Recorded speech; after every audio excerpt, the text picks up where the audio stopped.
भैया, हम भोजपुरी विरहा गायक निशा यादव आप लोग के बीच एक होली गीत लेकर आ रही हूँ। आशा न पूर्ण विश्वास बा आप लोग के जरूर पसंद आई। फुलवा फुलाई गई फुलवा कब गिया हो,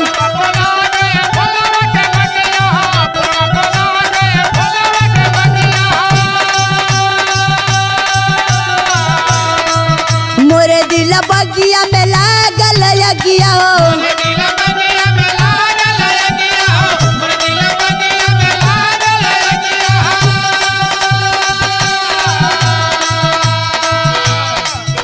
होलिया में बोलिए सुनाई के ए देवर दुलराई के, देवर दुलराई के,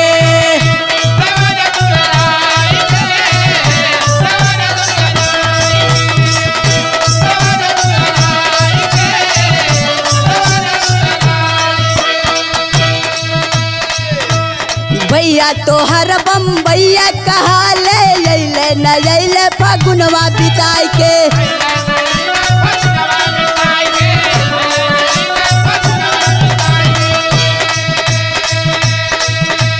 भैया तोहर बम्बैया कहा के अइले न अइले फगुनवा बिताई के, तनवा में लागतिया काम देव मनवा,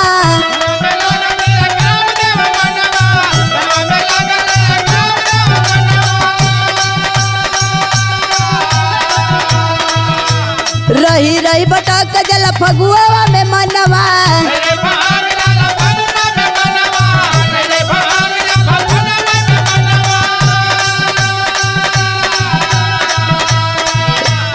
बिरली अगिनिया जलाई के ए देवर दुलराई के, देवर दुलराई के,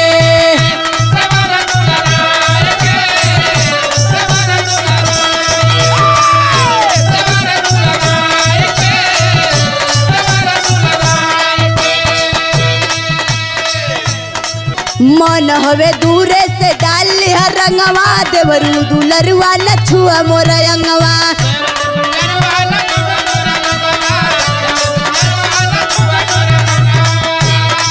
रंग में रंग उपंग उपजावे,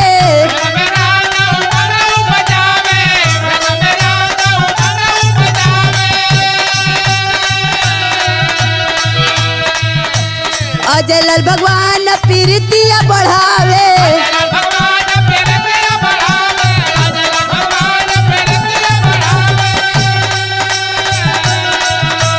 गीतिया निशा के संग गाय के,